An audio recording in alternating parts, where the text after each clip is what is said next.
नमस्ते सदावत्सले मातृभूमि। हम लोग चर्चा करने जा रहे हैं ऑनरेबल सुप्रीम कोर्ट ने नूपुर शर्मा को एक रिलीफ दी। मामला वही था,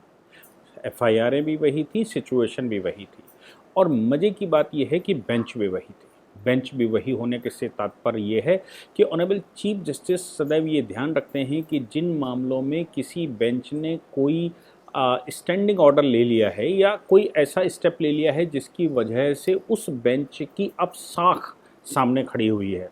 तो फिर रोस्टर उसमें ही तय किया जाता है और उसी बेंच में जनरली लगाया जाता है। तो इसी को ध्यान में रखते हुए मुझे लगता है नूपुर शर्मा की जब अब की मिसलिनियस एप्लीकेशन आई, पहले भी एक मिसलिनियस एप्लीकेशन आई थी और उस मिसलिनियस एप्लीकेशन में सुप्रीम कोर्ट से आग्रह किया गया था कि डिफरेंट हाई कोर्ट के मातहत आने वाले अलग अलग पुलिस स्टेशन या अलग अलग डिस्ट्रिक्ट्स में एफआईआर दर्ज कर दी गई है उनके एक ही स्टेटमेंट पर। उनका एक जो स्टेटमेंट आया है वही पूरे देश में 50-60 एफआईआर, कुछ लोग अलग अलग बात करते हैं और अभी पता नहीं है कितनी एफआईआर उन पर दर्ज हो गई हैं। वो सब उन्होंने कहा था कि क्लब कर दी जाए और चूंकि पहली एफआईआर दिल्ली में फाइल हुई थी इसलिए दिल्ली में वो ट्रांसफ़र कर दिया और उनकी इन्वेस्टिगेशन की एक ट्रायल एक कोर्ट में चलाया जाए। अब सुप्रीम कोर्ट ने, हम सब जान ही रहे हैं कि उस समय बिना किसी स्पीकिंग ऑर्डर के, यानी कि उन्होंने लिखित ऑर्डर कोई नहीं किया था, लेकिन नूपुर शर्मा के एडवोकेट को बड़ी तेज़ी से हड़का धमका दिया था। उसके बाद पिटीशन डिसमिस हो गई थी और वो पिटीशन एक्चुअली डिसमिस नहीं हुई थी, वो पिटीशन जब कोर्ट उनके ऊपर चढ़ाई कर रहा था तो वो विड्रॉ कर ली गई थी। तो उसमें विड्रॉवल के दो रास्ते दिखाई पड़ते हैं, विड्रॉवल या डिसमिस्ड, और दूसरा ये भी होता है कि withdrawal with the discretion to file a fresh application. ये वाला मामला विड्रॉवल टू डिसमिस हो गया होगा, अंदाज़ा मुझे ये है जो जिस तरह से वो स्टेटमेंट दिए जा रहे थे। लेकिन देश ने रिएक्शन दिया,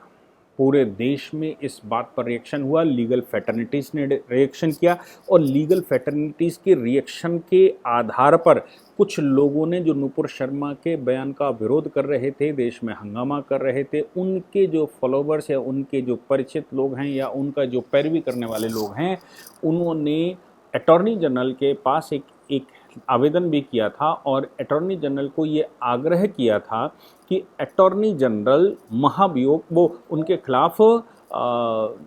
मानहानि का केस लेकर आए। हालांकि अटॉर्नी जनरल ने, हम सबको याद है, उस समय बड़ा अच्छा जवाब दिया था और कहा था कि कोर्ट की क्रिटिसाइजेशन करना कोई महाभियोग कोई अपराध नहीं है और सुप्रीम कोर्ट स्वयं कह चुका है कि फेयर क्रिटिसाइजेशन होनी चाहिए, केवल एडमिनिस्ट्रेशन ऑफ जस्टिस में फ़र्क नहीं आना चाहिए, कोर्ट की अवहेलना या कोर्ट का निरादर नहीं होना चाहिए। लेकिन कोर्ट ने अगर कोई निर्णय दिया है और कोर्ट ने कोई टिप्पणी भी की है या कोर्ट ने कोई बात की है और वो बात ऐसी है जो कि सही संदर्भ में नहीं कही गई है या उसका प्रभाव ठीक नहीं पड़ता है, तो फिर ऐसे किसी भी टिप्पणी या आदेश को फेयरली क्रिटिसाइज़ किया जा सकता है। इसलिए उन जजेस के खिलाफ जो टिप्पणी और दूसरे जजेस या लीगल फैटर्निटी की है, उनके खिलाफ कोई किसी भी प्रकार का मानहानि का अवहेलना का मुकदमा नहीं हो सकता। इतना तो हम सब जान रहे हैं। नूपुर शर्मा ने फिर से फ्रेश एप्लीकेशन फाइल की सुप्रीम कोर्ट में, क्योंकि रिलीफ सुप्रीम कोर्ट के पास है। अब वो कहते हैं, सुप्रीम कोर्ट ने कहा हाई कोर्ट के पास जाओ। भाई, कह सकते हैं हाई कोर्ट, डिफरेंट हाई कोर्टों के पास हम जाएंगे, जो हाई कोर्ट अपने अपने जुरिडिक्शन में जो उनके मातहत जो स्टेट आते होंगे उनके लिए तो वो ऑर्डर कर सकते हैं। लेकिन क्या पूरे देश में कई एक हाई कोर्टों के, कई एक स्टेटों के हाई कोर्टों में कि या कई एक स्टेट के जो मामले हैं उनको एक साथ क्लब क्या एक हाई कोर्ट कर सकता है? नहीं कर सकता। इसलिए सुप्रीम कोर्ट आया जाता है कि सुप्रीम कोर्ट सबको क्लब करके एक जगह ले आए। सुप्रीम कोर्ट ने क्लब करने का आदेश दे दिया। सुप्रीम कोर्ट ने उनकी गिरफ्तारी से रोक लगा दी है, नोटिस इशू कर दिए हैं। नोटिस इशू करने के अलावा कुछ समय के लिए गिरफ्तारी पर रोक लगाई है, नोटिस इशू कर दिए हैं, सुनना चाहता है। मेरा मानना इसमें थोड़ा दूसरा है। हालांकि मैंने पहले भी कहा है कि चूंकि देश की लीगल फैटर्निटीज ने क्रिटिसाइज़ किया था, इसलिए कोर्ट ने इस बार उस प्रकार की कोई टिप्पणी नहीं की जो उसने पहले टिप्पणी की थी। लेकिन मेरा मानना यह है कि एक एफआईआर जो कि साइबर की कैटेगरी में आती है, कोई एक स्टेटमेंट की कैटेगरी में आती है और वो स्टेटमेंट जो दिया गया है वो इलेक्ट्रॉनिक फॉर्म में है। इलेक्ट्रॉनिक फॉर्म में दिए गए स्टेटमेंट की और इन्वेस्टिगेशन करने की आवश्यकता है क्या? उस पर और अलग अलग एफआईआर करके पुलिस को इन्वेस्टिगेशन करने की आवश्यकता है क्या? क्योंकि वो उतनी ही क्लिप जो उन्होंने कोई भी स्टेटमेंट दिया, उस स्टेटमेंट की ही क्लिप के आधार पर वो मुकदमे फाइल किए गए हैं। और चूंकि क्लिप के आधार पर वो मुकदमे फाइल किए गए हैं, इसलिए ये नहीं कहा जा सकता कि नहीं साहब इसमें और इन्वेस्टिगेशन की गुंजाइश बनती है, इसमें और इन्वेस्टिगेशन करेंगे, इसमें और जानकारी चाहिए, इसमें और एविडेंसेस इकट्ठे करने हैं। मुझे नहीं लगता कि अभी इस प्रकार की कि एफआईआर पर इन्वेस्टिगेशन और चाहिए। मैं शायद सुप्रीम कोर्ट के सामने बहस करते समय या अभी तक जो रिफॉर्म्स की आवश्यकता देश में महसूस होती, मैं इस पर पहले कह चुका हूँ। मेरे को लगता है कि एक सेमिनार में 2017 में मैंने बोला था पंचकुला में कि रिफॉर्म्स की आवश्यकता है, और बहुत ऐसे स्थानों पर रिफॉर्म की आवश्यकता है जहाँ पर अभी जस्टिस प्रोवाइड करना मुश्किल है। जैसे मैं कहता हूँ सिविल के मामलों में, ये आप सभी सुनेंगे, और जो हमारे स्टूडेंट्स हैं या जो हमारी लीगल फैटर्निटी सुन रही होंगी, वो स्टूडेंट जो हमारे ऐप पर आ चुके हैं, जुडिशरी की क्लासेस ले रहे हैं, उनके लिए भी बड़ा इंपॉर्टेंट बनता है। और वो स्टूडेंट जो भविष्य में हमारे ऐप पर आकर इसी लेक्चर के नीचे जो डिस्क्रिप्शन दिया हुआ है वहाँ से ऐप डाउनलोड करते हैं, और वो स्टूडेंट जो अभी जुडिशरी, हायर जुडिशल सर्विसेज या एडिशनल पब्लिक प्रोसिक्यूटर, एपीओ वगैरह का एग्ज़ाम दे रहे हैं, उन सब के लिए ये मैटर बहुत इंपॉर्टेंट बनता है। ख़ासतौर से जब ऐसा कोई क्वेश्चन आता है जिस क्वेश्चन में ये कहा जाए कि जुडिशल रिफॉर्म और कोई विषय इसी तरह का दे दिया जाता है, उस पर एक ऐसे लिखिए या उस पर एक फ्रेस लिखिए, तो वहाँ पर बड़ा आवश्यक होता है। मैं उसको धीरे से आपको समझाने की कोशिश करता हूँ। समरी ट्रायल हमारे यहाँ होता है। समरी ट्रायल इसलिए होता है क्योंकि उस पर और एविडेंसेस की ज़रूरत नहीं होती, इसलिए सिविल में भी समरी ट्रायल की हम आवश्यकता महसूस करते हैं। और समरी ट्रायल जब सिविल में होता है तो और एविडेंसेस की आवश्यकता नहीं है, कहीं भी होता है तो हमें और एविडेंसेस की आवश्यकता नहीं होती। अब सवाल यहाँ पैदा होता है कि हमें इन्वेस्टिगेशन करवाने की आवश्यकता होती ही क्यों है। होता क्या है कि इन्वेस्टिगेशन एजेंसी केवल कोर्ट की सहायक एजेंसी होती है, क्योंकि कोर्ट सभी एविडेंसेस ढूंढ नहीं सकता, और जो पार्टी जिसने केस फाइल किया है वो भी सभी एविडेंसेस नहीं ढूंढ सकता। इसलिए एफआईआर की व्यवस्था है कि हम कोर्ट में एक तरीके से ऐसे भेजें कि 154 के थ्रू 154 की एफआईआर करके आ जाए, या फिर हम ऑनरेबल कोर्ट में 156 क्लॉज 3 के थ्रू ये कहें, कोर्ट को आग्रह करेंगे एफआईआर रजिस्टर की जाए और इस पर इन्वेस्टिगेशन दिया जाए। इसके अतिरिक्त तीसरा एक और तरीका है सेक्शन 200 सीआरपीसी। सेक्शन 200 सीआरपीसी में हम कोर्ट में सीधी कंप्लेंट फाइल करते हैं, और कोर्ट में सीधी कंप्लेंट फाइल करके ये कहते हैं कि ये हमारे पास उक्त एविडेंस है। अगर कोर्ट को महसूस होता है कि इस पर और एविडेंसेस की आवश्यकता है, तो फिर कोर्ट 200 के बाद कॉग्निजेंस लेने से पहले, यानी कि उस पर मुकदमा शुरू करने से पहले उसके लिए ऑर्डर कर देता है कि इस पर इन्वेस्टिगेशन किया जाए। लेकिन कोर्ट को जब ये लगता है कि इस पर अभी बहुत एविडेंसेस की आवश्यकता नहीं है, और जो कुछ एविडेंसेस कोर्ट में फाइल किए गए हैं या जो मटेरियल सामने है उस मटेरियल के अलावा कुछ और पुलिस के द्वारा सहायता की हमें आवश्यकता नहीं है, तो कोर्ट उन मामलों में सीधा कॉग्निजेंस ले लेता है सेक्शन 190 में। कॉग्निजेंस लेने का मतलब होता है कोर्ट ने अपने संज्ञान में ले लिया। अब कोर्ट अपने संज्ञान में 2-3 तरह से लेता है। एक तो कोर्ट अपने संज्ञान में लेता है जब हम 154 का केस फाइल करते हैं, यानी कि एफआईआर दर्ज करते हैं, और पुलिस इन्वेस्टिगेशन करके पुलिस रिपोर्ट लगाती है, और पुलिस रिपोर्ट कोर्ट के सामने सबमिट की जाती है। पुलिस रिपोर्ट के आधार पर कोर्ट को लगता है कि मामला बनता है और कोर्ट को उस पर कॉग्निजेंस ले लेना चाहिए। कोर्ट उसके बाद कॉग्निजेंस ले लेता है। गिरफ्तारियां हुई हैं तो गिरफ्तारियां ले लेता है, गिरफ्तारियां नहीं हुई हैं तो सीधा कॉग्निजेंस ले लेता है, और जो कुछ भी मटेरियल केस डायरी के रूप में इकट्ठा किया गया होता है पुलिस के द्वारा, वो सारा का सारा सबमिट कर दिया जाता है। इसके बाद अगर कोर्ट को कभी आवश्यकता पड़ती है तो कोर्ट मदद ले लेता है। यहाँ तक कि कॉग्निजेंस लेने के बाद, कॉग्निजेंस ले लिया उसके बाद भी अगर उसको आवश्यकता पड़ती है तो ऑर्डर कर देता है। कॉग्निजेंस लेने के बाद अगर कोर्ट में ट्रायल शुरू होता है, यानी कि कोर्ट केस सबमिट करता है, तो फिर कर देता है। जिस समय चार्ज फ्रेमिंग होती है उस समय अगर उसको कुछ आवश्यकता पड़ती है तो पुलिस की सहायता ले लेता है, और ट्रायल जिस समय चल रहा होता है उस समय भी अगर कुछ एविडेंसेस की ज़रूरत पड़ती है तो वो मांग लेता है। अगर ये मामला पुलिस के थ्रू नहीं आया तो फिर सीधा कोर्ट के पास एविडेंसेस आते हैं तो वहाँ पर कॉग्निजेंस ले लेते हैं। यानी कि दोनों ही मामलों, चाहे पुलिस से इन्वेस्टिगेशन करके लगाया जाए या फिर डायरेक्ट कोर्ट के पास लाया जाए, दोनों ही मामलों में फाइनली कोर्ट को जब सफिशिएंट एविडेंसेस मिल जाते हैं तब वो फिर उस पर कॉग्निजेंस ले लेता है। कॉग्निजेंस लेने के बाद फाइल भेज दी जाती है कॉम्पिटेंट कोर्ट को, यानी कि ट्रायल कोर्ट को, और ट्रायल कोर्ट फिर से उसको इंक्वायरी करता है। इंक्वायरी करने के पश्चात, इंक्वायरी करने के दौरान अगर उसको लगता है कि कुछ और आवश्यकता है तो फिर वो उस तरह के ऑर्डर करता है। अगर उसको लगता है कि नहीं, जो सबमिट किया गया है, जिस पर कॉग्निजेंस लिया गया है, इसके आधार पर ट्रायल चलाया जा सकता है, तो फिर ट्रायल की प्रोसीडिंग शुरू करता है और फ्रेमिंग ऑफ चार्जेस का प्रोसेस शुरू कर देता है। फ्रेमिंग ऑफ चार्जेस से मतलब होता है प्रोसिक्यूटर को ये कहता है कि जो तुमने एलिगेशन लगाए हैं, चाहे वो पुलिस ने लगाए हों या फिर वो कंप्लेनेंट ने लगाए हों, तो मैंने जैसे कहा ना, पुलिस के माध्यम से है। पुलिस की आवश्यकता तभी है कोर्ट को जिस समय हमारे पास एविडेंसेस का अभाव है। अगर एविडेंसेस का अभाव नहीं है और कोर्ट को लगता है कि नहीं, जो एविडेंसेस हमारे पास हैं इसके अलावा कुछ और नहीं लाया जा सकता नया और इस पर ही ट्रायल चलाया जा सकता है, तो फिर कोर्ट सीधा उस पर ट्रायल चला लेता है। और इसी दौरान अगर उसको लगता है कि नहीं भाई, हमें और एविडेंसेस की ज़रूरत है, तो सेक्शन 202, जब 200 के मामले में कंप्लेंट लेता है और 190 की कॉग्निजेंस ले लेता है, तो ऐसे मामले में 202 का ऑर्डर कर देता है और कहता है कि इस पर और इन्वेस्टिगेशन करके लाओ। जब उस तरह का इन्वेस्टिगेशन किया जाता है कॉग्निजेंस लेने के बाद, तब उस समय कोर्ट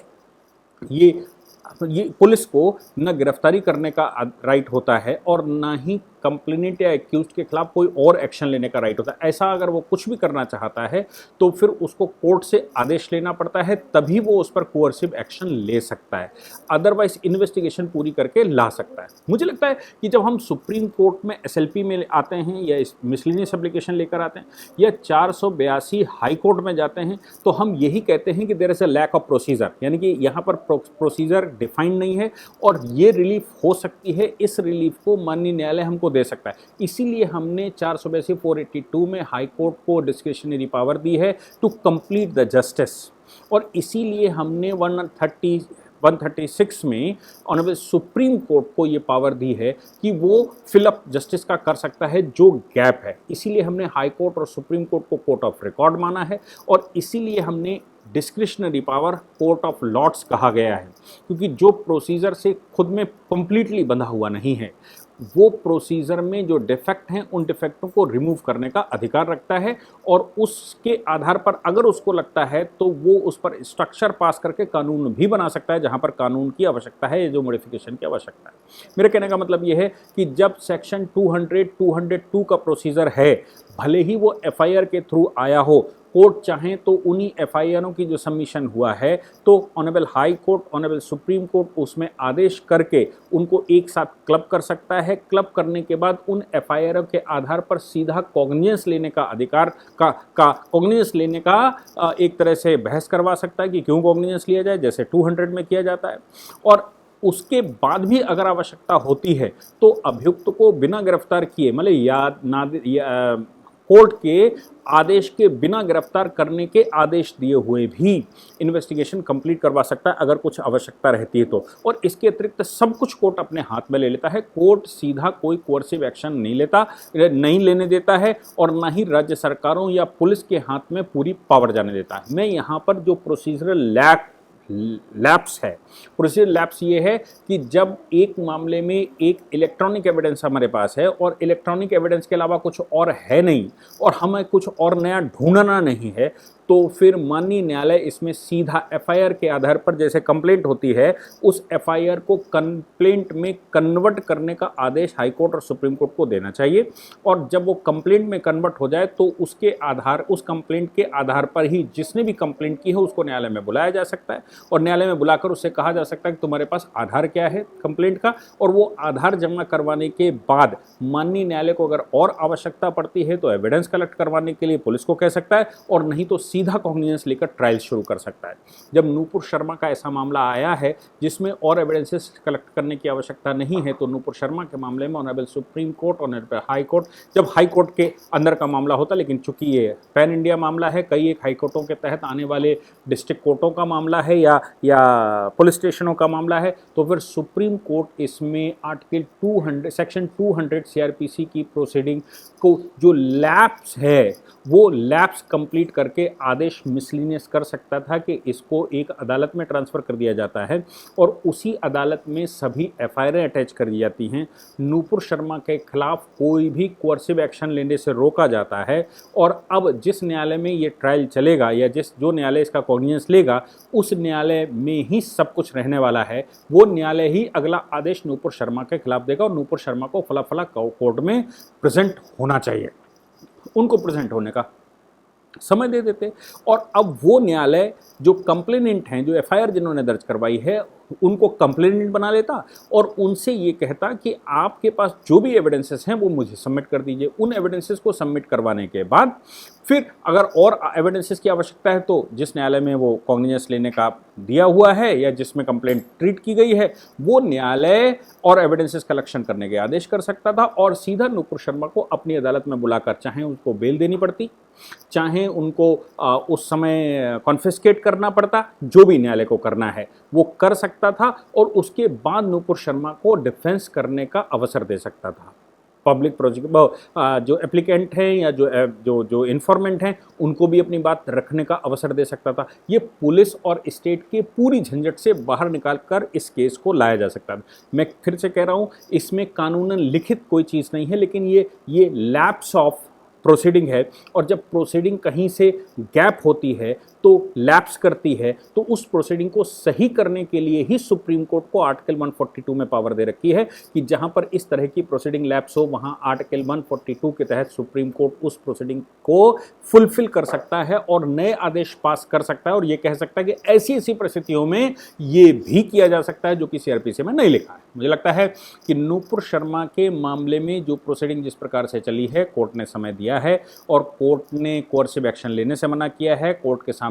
प्रेजेंट होने के लिए कहा है। ये सब कुछ होते हुए भी मुझे लगता है इस पर और एक ग्रेट ग्रांट ऑर्डर की आवश्यकता थी जो लैक ऑफ प्रोसीडिंग को दर्शाता था, उस पर बहस होनी चाहिए थी। लेकिन मैं आपसे फिर से कह रहा हूं कि ये जो प्रोसीडिंग उन्होंने सुप्रीम कोर्ट ने तय की है या जो सुप्रीम कोर्ट ने कहा है